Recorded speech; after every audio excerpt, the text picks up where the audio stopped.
마태복음 1장 22절에서 23절입니다. 매튜. 마태복음 1장 22절부터 23절까지 우리 두 절인데 같이 합독합니다. 시작. 이 모든 일이 된 것은 주께서 선지자로 하신 말씀을 이루려 하심이니 이르시되 보라 처녀가 잉태하여 아들을 낳을 것이요 그 이름은 임마누엘이라 하리라 하셨으니 이를 번역한즉 하나님이 우리와 함께 계시다 함이라. 아멘. 오늘 설교 제목 같이 한번 볼까요? 내 여정의 동반자. 시작. 자, 옆 사람과 인사합시다. 잘 오셨습니다. 축복합니다. 감사합니다. 사랑합니다. 은혜 많이 받으세요. 다시 한번 메리 크리스마스. 인사할 땐 정성을 다해서 합니다. 인사만 잘해도 반은 성공한다. 인사만 잘해도. 인사 못하면은 얼굴이 굳어지면 성공 못해요. 그래서 친절하게, 요즘은 감성 시대이기 때문에 인사만 잘해도 인생 반은 성공한다. 그래서 오늘은 내 여정의 동반자라고 하는 말씀을 함께 나누려고 하는데요. 참 좋은 책이 하나 있는데 이제 이건 절판이 돼서 나오진 않습니다. 오묘한 육체라고 하는 이 책인데 이 책은 두 사람이 함께 지었습니다. 크리스천 의사하고요. 그 다음에 최고의 영성가로 꼽히는 필립 얀시 두 사람이 이제 같이 지은 책이기 때문에 어떤 의사로서만 견해가 아니고 그 안에 담겨져 있는 또 하나님의 뜻을 이 안에다가 넣어놨는데요. 그래서 이것이 어떤 그 신체와 영혼의 어떤 신비적인 이야기입니다. 그래서 이 원제목은 The Mystery of the Body and Soul이라고 하는 그 책인데, 이건 이제 우리나라 말로는 오묘한 육체로 번역을 했습니다. 옛날에 이제 그 침신의 정동석 교수님이 지금 은퇴를 하셨는데요. 그분이 이제 번역을 한 건데요. 이 책은 이제 폴 브랜드하고 그 다음에 필립 얀시하고 공동 졌는데, 이 책에서 폴 브랜드는 이렇게 말을 해요. 세상에는 우리가 놀랄 것이 많이 있지만 먼저 우리는 우리의 탄생에 대해서 놀래야만 한다. 인간의 탄생, 이것은 기적 중의 기적이요 신비 중의 신비가 아닐 수가 없다. 정자와 난자의 만남으로 단 하나의 수정란 세포에서 10조 개에 이르는 세포가 생성되고 드디어 거기에서 한 생명이 탄생한다. 바로 한 아이가 탄생한 것이다. 이 신비를 어떻게 말할 수가 있을까라고 하면서 이 생명의 신비에 대해서 이야기를 합니다. 이것은 누구도 설명을 하기가 어렵습니다. 이것에 대해서 이제 시편 기자는, 이 생명에 대해서 성경에서 시편 기자는 이렇게 얘기를 합니다. 내가 주께 감사하옴은 나를 지으심이 심히 기묘하심이라. 기하고 묘하고 신묘막측하고 우리가 이해를 하지 못한다는 거예요. 기묘하심이라. 주께서 하시는 일이 기함을 내 영혼이 잘 아나이다 라고서 시편 기자는 시편 139편 14절에서 그렇게 말씀을 하고 있습니다. 이 마태복음 1장은 탄생 이야기예요. 이 탄생 이야기인데 우리가 자주 보는 본문은 아닙니다. 왜냐하면 이제 족보 사람의 이름이 계속해서 낳고 얘기가 나오거든요. 그래서 이 마태복음 1장은 탄생 이야기인데, 특별히 이 탄생, 이 폴 브랜드가 말한 그 생명의 신비, 그것에 대해서 이야기를 하고 있는데, 이것보다도 신비 중에 신비를 드러내는 것이 바로 마태복음 1장에서 나오게 됩니다. 마태복음 1장은 이렇게 이제 족보 얘기를 하면서 누가 누구를 낳고 이런 얘기예요. 그러면서 40명의 사람들이 낳았다는 얘기예요. 누가 누구를 낳았다는 얘기가 계속해서 연속해서 나오게 됩니다. 그것이 이제 15절까지 나오게 되는데, 그런데 16절에 가서는 누가 누구를 낳았다 이런 형식으로 되어 있지 않고요. 어떻게 되냐면 이제 주어와 동사가 바뀌게 돼요. 그래서 예수님의 탄생의 이야기를 하게 되는데, 마리아가 예수를 낳으니라 이런 식으로 그 위에까지는 되어 있는데, 여기부터는 바뀌게 돼요. 어떻게 바뀌게 되냐면 마리아에게서 예수가 나시니라 이렇게 됩니다. 그러니까 그러면서 이제 이 18절에 가서는 예수님의 탄생 이야기에 대해서 쭉 언급을 하고 있습니다. 폴 브랜드는 정자와 난자의 만남으로 인해서 이루어지는 그 탄생의 신비가 너무나 신비하다는 거예요. 그런데 성경에서 마태복음 1장에서는 이제 18절 이하에서 이야기하는 것은 처녀가 잉태를 하죠. 정자와 난자의 만남이 아닌 성령으로 잉태되는 놀라운 이 신비스러운 이야기에 대해서, 탄생에 대해서 이야기를 하고 있습니다. 그러면서 그 아이가 태어났는데, 그 예수가 태어났는데 하나님께서 그 사람 예수님에 대해서 이름을 직접 지어줘요. 천사를 통해서 전달해 줍니다. 그 이름을 뭐냐면 임마누엘이라고 씁니다. 그러니까 임마누엘이라는 이름을 지어주게 돼요, 하나님께서 직접적으로. 23절에 그래서 그의 이름은 임마누엘이라 하리라 라고 되어 있습니다. 마태복음의 저자인 마태예요. 마태. 이 마태는 계속해서 이 임마누엘이라고 하는 단어를 계속해서 사용해요.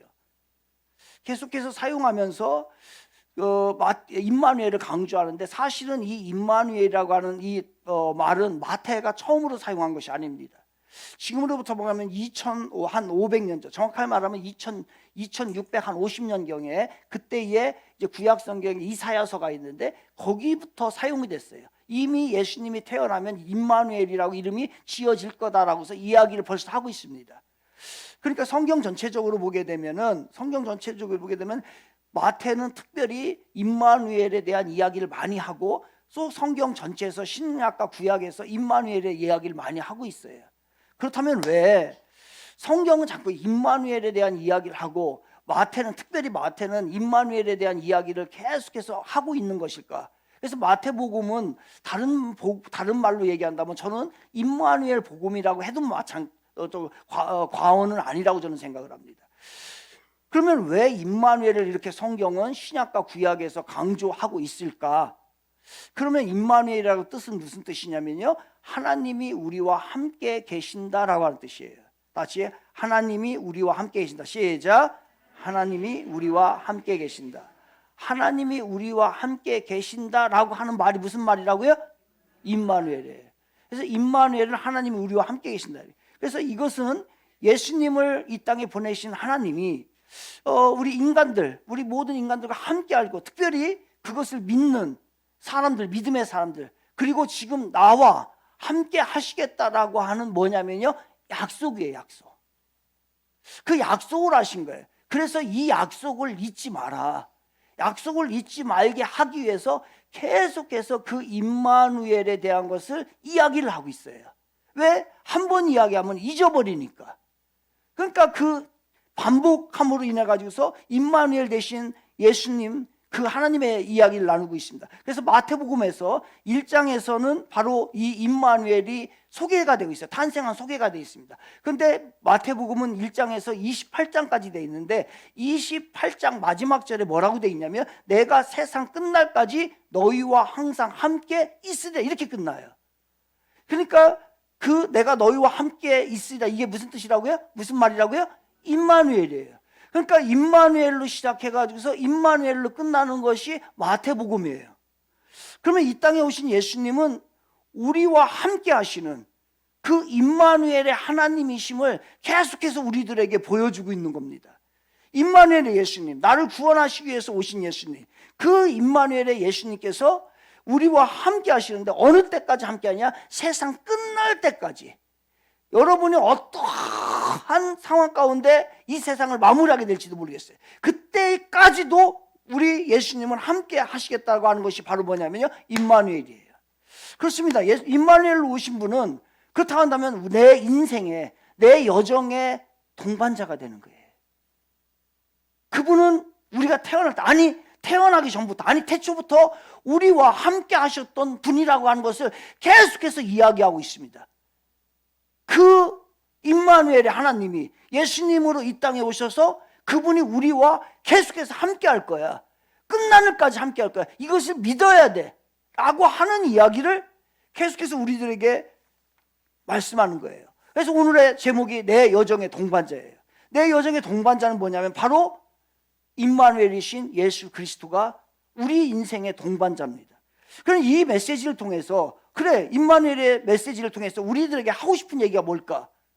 하나님은 무슨 얘기를 우리들에게 하고 있는 겁니까? 우리가 사는 날 동안에 임마누엘의 주님을 의지하라는 얘기예요. 함께 하고 있는 그 주님을 의지하고, 그리고 임마누엘의 신앙으로 살아가라는 거예요. 그 분과 함께 살아가라는 얘기예요. 더 나아가서는 우리가 어렵고 힘들고 내 신음으로 일어날 수 없는 일들이 있습니다. 그러한 일이 있을 때에 이 임마누엘, 내가 함께 할 테니까 이 임마누엘 신앙 가지고 일어서란 얘기예요. 지금 우리들이 어려움 당하고 힘들고 문제 가운데 있을 때에 그거를 이길 수 있는 나의 능력이 없어요. 여러분이 할 수 있는 건 제가 늘 얘기하지만 여러분이 할 수 있으면 여러분이 하세요. 그렇지만 여러분이 하지 못하는, 내가 하지 못하는 일들이 얼마나 많은데 99.999%가 내가 못하는데, 그러면 그것은 임마누엘의 하나님이신 그분을 의지하면서 그 문제를 해결해 나가라는 거예요. 그러면 우리 주님이 해결해 주시겠다는 약속이신 것입니다. 우리 믿으면 아멘 합시다. 그런데 우리는 이 임마누엘을 상징하는 게 있어요. 많은 부분에 있어서 우리 365일 동안 내 평생 동안 내 여정 가운데 동반자가 되시는 임마누엘 하나님이지만, 그때를 더 기억하고 더 의미를 알아라, 그리고 그것을 더 생각하라라고 하는 것이 성탄절이에요. 성탄절에 예수님이 오셔서 우리의 죄를 모든 걸 해결해 주시고, 그리고 내가 너의 모든 생활 가운데 함께 할게 라고 하는 것을 나타내는 의미, 절기가 뭐냐면 성탄절이에요. 그런데 우리들의 생활을 봅시다. 한번 우리들이 성탄절을 지키는 걸 한번 보자고요. 정말로 임마누엘의 예수님을 나타내는 우리들의 성탄절인가? 여러분, 성탄절 하면 뭐가 생각이 납니까?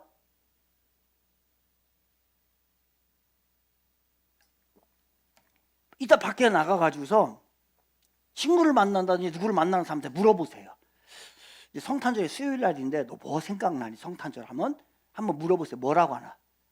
아니면 여러분의 자녀들에게 오늘 집에 가서 얘야, 성탄절이 수요일인데 성탄절을 하면 뭐가 생각이 나? 라고 물어보세요. 뭐라고 대답할까? 미국의 한 교수가 자기 클래스에 40명의 학생들에게 물어봤어요. 성탄절 하면 무엇이 생각이 나느냐? 하나씩 쪽지를 놔주고서 거기다 적도록 했습니다. 그랬더니 뭐가 생각이 난다고 했을까요? 크리스마스 트리가 1등, 그 다음에 산타크로스가 2등, 세 번째가 선물, 네 번째가 캐롤, 다섯 번째가 카드. 이렇게 다 이 순위가 이렇게 나왔어요. 그런데 그 40명, 대학생이에요. 미국의 대학생 40명 중에서 한 명도 성탄절은 예수님의 생일입니다 라고 한 사람이 한 사람도 없어요. 이게 얼마나 기독교 문화가, 기독교에서 시작된 이 문화가 세속으로 흘러버렸는지를 우리가 알게 되는 것이에요. 상업주의로 이미 흘러버렸고, 감상주의로 흘러버렸고, 쾌락주의로 흘러버렸고요, 세속주의. 그러다 보니까 그 본질이 다 흐트러져 버렸어요. 존 데이비드라고 하는 사람이 크리스마스는 두 개가 있다고 합니다. 이렇게 얘기를. 하나는 우리처럼 성도들이 예수님의 탄생을 인정하면서 드리는 예배의 크리스마스, 이것이 하나가 있는데, 또 하나는 뭐냐면은 이 사람이 주장하는 것은 엑스마스랑 엑스마스. 여기서 X라고 하는 것은 헬라어로, 이걸로 X, 알파벳이 ABCD라고 있잖아요. X는 뭐냐면 헬라어로 키라고 그래. 키. 이거 키의 키. 키는 뭐냐면 크라이스트의 약자예요. 그러니까 예수님의 약자가 뭐냐면 X예요. 그래서 우리는 크리스마스를 엑스마스라고 하는 거예요. 그런데 이 크리스마스가 엑스마스가 됐는데, 지금은 우리들의 생각 가운데 크리스마스 하면은 크라이스트의 약자인 X가 아니라 수학에서의 미지수 X가 되어버렸어요. 그래서 엑스마스. 뭐예요? 이 날은 수학적 미지수인 X. 그러니까 아무 의미도 몰라. 성탄되면 아무 의미도 모르고 그냥 자기 욕망을 채우고 자기 즐거움을 채우는 그러한 시즌으로, 세속적인 문화로 바뀌어버린 게 지금 오늘날의 성탄절이 되어버렸다는 거예요. 그래서 존 데이비드가 말한 건 맞아요. 지금의 세상은 크리스마스가 아니라 엑스마스예요. 수학의 미지수예요. 여러분, 성탄절이 되면 아이들이 기대하는 게 있어요. 그게 뭐냐면 선물을 기대합니다. 선물. 근데 자녀들이 자기 생일도 아니에요. 자기 생일도 아닌데 선물을 기대해요. 사실 12월 25일 성탄절은 누구의 생일입니까? 예수님의 생일이에요. 근데 예수님의, 다른 사람의 생일인데, 예수님의 생일인데 자기 생일처럼 선물을 기대하고, 또 우리 부모님들은 그동안 자녀들에게 뭐 했어요? 예수님에게 선물한 게 아니라 자녀들에게 선물했고, 애인에게 선물했고, 배우자에게 선물했고, 가족에게 선물했어요. 또 우리는 그리스도인임에도 불구하고 여전히 성탄절이 되면은 남편이 뭐 선물해 줄까? 이번에 기대를 해요. 그죠? 이미 아울렛 다녀온 사람 있죠? 그리고 또 여러분들 중에서 일부는 벌써 남편에게 보냈어. 이번 크리스마스 선물 이거 해달라. 이게 우리들의 태세란 말이에요. 그래서 예수님의 생일인데 예수님에게 선물 안 해. 누구에게 선물하냐면 생일도 아닌 사람에게 생일을 내버려요. 생일 선물을 내버려요. 이게 기독교 문화가 어느 순간부터 세속적인 세상의 문화로 변질돼 버렸어요. 사실 우리 교회도 마찬가지예요. 우리 교회도 성탄절이 되면요, 아이들에게 선물 이렇게 준비해가지고서 선물을, 그 아이들에게 그 선물을 줘요. 성탄절이라고. 그런데 진짜 선물을 받아야 될 사람은 누구예요? 예수님이잖아요. 애들이 아니란 말이에요. 자기 생일도 아닌데 왜 받아요? 근데 이렇게 하다 보니까 그러다 보니까 이게 예수님의 생일인데 이 성탄절에 대한 생각이 전부 다 잘못되어 가지고서 나중에 이 아이들이 크면은 똑같이 대답하는 거예요. 미국의 한 교수가 조사했던 것처럼 이제 우리들의 성탄에는 예수가 빠진 세상이 돼버리는 거예요. 이거 큰일 났다. 이러다가 이 아이들이 자라서 정말로 임마누엘의 예수님을 알 수 있을까? 정말로 성탄의 의미를 진짜 알 수 있을까? 그래서 안 되겠다 싶었어요. 그래서 교역자 회의에서 제가 교육부에서 특별히 이제 우리 어른들은 잘 안 하잖아요. 이렇게 선물을 하는 게 아니라 이제 식사 같은 건 하지만은, 그래서 선물을 주는 거를 제가 없애버렸어요. 이번에 하지 마라. 이 선물을 주기 싫어서가 아니고 자칫 잘못하면은 이 아이들이 커서 성탄의 진정한 의미를 모르고 세속 문화로 흘러갈 것 같아가지고. 그래서 없습니다. 이제 제가 이런 생각을 깨닫고 나서요, 제가 하나님 앞에 얼마나 회개했는지 몰라요. 내가 세상의 문화를 만들 거라, 성탄절을. 그래서 예수님이 선물을 받아야 되는데 예수님이 선물을 받은 게 아니라 사람이 주인공이 돼버리고, 그러니까 당연히 그래요. 산타가 주인공이 될 수밖에 없어요. 왜? 선물이 중요하기 때문에. 이런 문화 없애야 되겠구나. 이게 잘못된 거구나. 그래서 교육부에서 앞으로 선물 안 줍니다. 그래서 선물을, 크리스마스 때에 선물을 좀 받아야 되겠다라고 하는 사람은 다른 교회 가요. 가면 거기 줄 거예요. 그리고 서로 간에 선물하지 마요. 감사한 마음으로 대접한다는 건 상관없죠. 그런데 선물을 달라고도 하지 말고, 선물 받은 거 있으면 다음 주에 저한테 다 가져와요. 잘못된 거. 이러면 안 돼. 우리가 잘못된 걸 고쳐나가야 되는 거예요. 여러분, 구세군의 창시자인 윌리엄 부스라고 하는 사람이 오래전에 이 말을 했어요. 뭐라고 얘기했냐면, 앞으로 언젠가는 예수 없는 성탄절, 십자가 없는 기독교를 믿는 날이 올 것이다.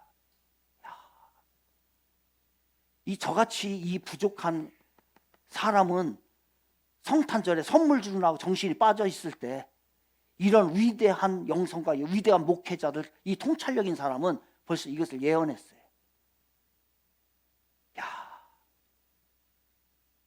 제가 얼마나 창피했나 몰라요. 이런 글을 보고. 나 뭐 했나? 지금이라도 정신 차려야지. 지금이라도 제대로 해야지. 그래서 이제 하나님 앞에 철저히 회개했어. 정말로 회개하고, 그런 잘못된 문화들은 우리가 진짜 본질로 가자. 본질로. 성탄절에는 누구한테 선물하는 거라고요? 예수님에게. 그래서 25일 날은 예수님에게 선물하는 거예요. 선물 준비됐죠? 예수님에게 드릴 거.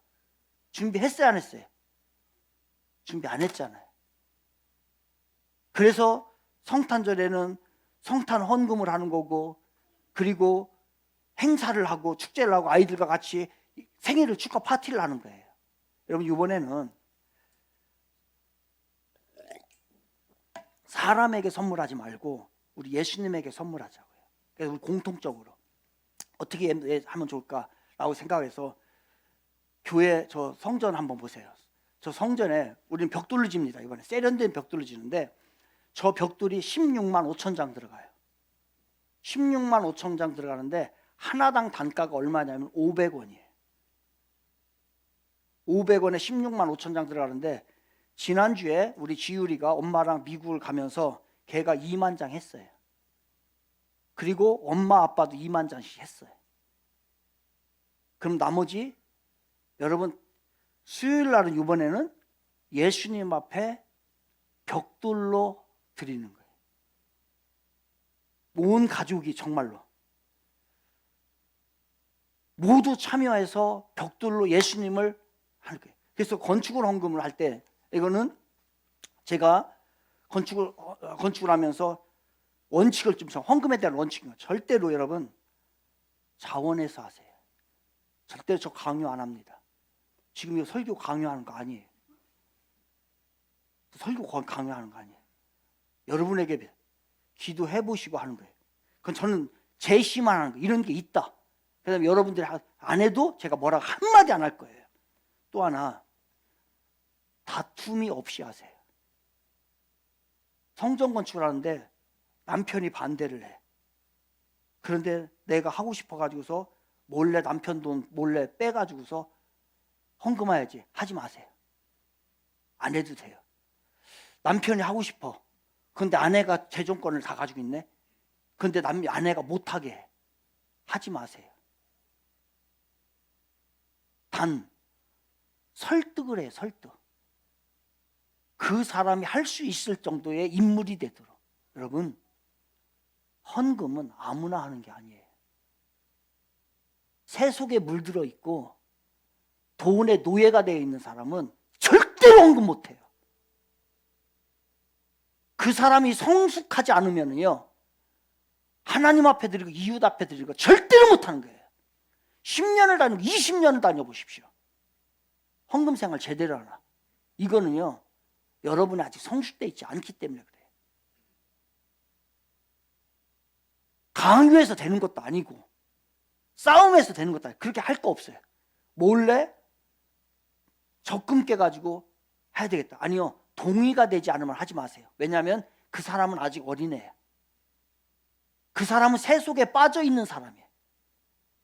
물질이 그 사람의 삶의 주관을 한다고요. 그런 사람에게 헌금을 하라고 하면은 싸움이 일어나고 교회 안 와. 그러니까 하지 마요. 헌금은 아무나 하는 게 아니에요. 정말로 믿음이 있고 내가 정말로 제대로 살아야 되겠고 물질의 가치관이 분명한 사람, 그리고 세속적이지 않고 내가 거룩하게 주님의 이름으로 살아보겠다고 하는 사람이 하는 게 헌금이에요. 저 지금 헌금 강요한 거 아니에요. 그럼 진짜예요. 이 건물을 지을 때 13억 들었어요.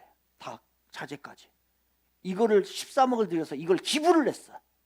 여러분, 그 사람이 돈이 미쳤습니까? 쓸데가 없어가지고 이걸 기부해가지고 성전을 짓겠어요? 그 믿음과 가치를 알기 때문에 하는 거예요. 여러분이 세속에 빠져보십시오. 10원 한 장 못하는 거예요. 헌금은 믿음이고 그 사람 가치관이 그 사람의 인생이에요. 그래서 강요해서 되는 게 아니란 말이에요. 그래서 집에서 다툼이 일어난다든가 이런 일들로 인해 가지고 하지 마세요. 그것밖에 안 되니까 아직까지. 그거를 끌어다가 해서 때려서 하는 일이 안 되는 거예요. 싸우지도 마요. 단 그 의미를 설득하는 거예요. 설득이 될 때까지 기다려요. 믿음의 고백이 일어날 때까지 기다리란 말이에요. 안 해도 돼요. 하나님은 분명히 어떤 사람을 사용할 거라는 저는 확신하고 이루어질 거를 저는 믿어요. 여러분, 성탄을 통해서 우리가 기억해야 될 게 있어요. 그건 뭐냐면 바로 임마누엘로 오신 예수님이에요. 우리의 전생애에 함께 하시고 전 삶의 영역에서 함께 하시는 분이 바로 뭐냐면 임마누엘이에요. 그래서 신앙에, 우리의 신앙에 중심에 누가 있어야 되면 예수 그리스도가 있어야 돼요. 이게 기독교의 핵심이에요, 여러분. 저 앞에 보세요. 다 앞에 보세요. 뭐가 보여요? 지금 앞에 봐요. 앞에 보라니까. 앞에 뭐가 보이냐고. 에? 목사님 보여요. 제가 보이면 안 돼요. 뭔가 십자가가 보이면 안 돼. 이제 내 삶의 중심에 임마누엘 예수님이 계시다는 건 뭐냐면 앞을 봐도 예수님이 보여야 돼요. 뒤를 돌아봐. 뒤. 누가 보여요? 사람이 보여서는 안 돼. 뒤에도 뒤를 봐도 예수님이 보여야 돼. 옆을 봐도 예수님, 좌우를 봐도 예수님, 하늘을 봐도 예수님, 땅을 봐도 예수님이 보일 때 그 신앙의 중심이 내 삶의 그 중심 가운데에 예수님이 계실 때 그게 바른 신앙이고 임마누엘의 신앙이에요. 그런 우리들의 신앙의 중심에 예수님이 계셔야 되고, 그리고 우리들의 일상의 전반에 이 임마누엘의 예수님이 느껴져야 되는 거예요. 체험이 되어야 되는 거예요. 그러나 목사님, 내가 아무리 해도 임마누엘의 예수님이 내가 모르겠어. 만져지지도 않고 보여지지도 않아요. 여러분, 그게 안 되는 거예요. 이렇게 생각하시면 돼요. 햇빛이 있어. 햇빛이 쨍쨍 쬐입니다. 저 햇빛을 내가 손으로 잡을 수가 없어요. 그렇지만 햇빛이 쬐면 내 몸이 따뜻하고 내 마음이 따뜻해지는 거예요. 임마누엘 예수님께서 나에게 비춰주시면, 내 삶의 전반 가운데 있으면 그분으로 인하여서, 그것으로 인하여서, 임마누엘로 인하여서 내가 따뜻해지고, 그리고 여러 문제들이 있잖아요. 이 차가운 문제들이 여전히 남아있단 말이에요. 그걸 어떻게 할 거예요? 임마누엘의 예수님께서 그걸 따뜻하게 햇빛같이 녹여줘야 돼요. 그래야 해결되는 거예요. 아직 해결 안 되잖아요. 여전히 그 문제가 그 문제로 지금 몇 년 동안에 제가 누누이 얘기하잖아요. 그 문제가 계속 해결 안 되고서 계속 가는 것은 차가운 거예요. 임마누엘의 예수님이 여러분과 함께 하지 않는 거예요. 여러분이 받아들이지 않은 거예요. 그러니까 그것이 우리들의 삶에 정말 햇빛이 비치듯이 하는 거예요. 그리고 그것을 내가 받아들일 때에 그 체험이 내게 임하게 되는 거예요. 아, 예수님이 나와 함께 하시는구나. 그 신앙을 고백하는 겁니다.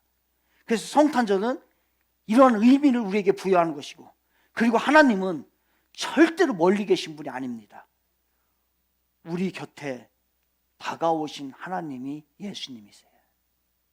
그리고 지금도 여러분과 함께 하시고 여러분의 여정 가운데 영원토록 동반자가 되어 주실 줄 믿습니다. 이게 임마누엘의 예수님인 거예요.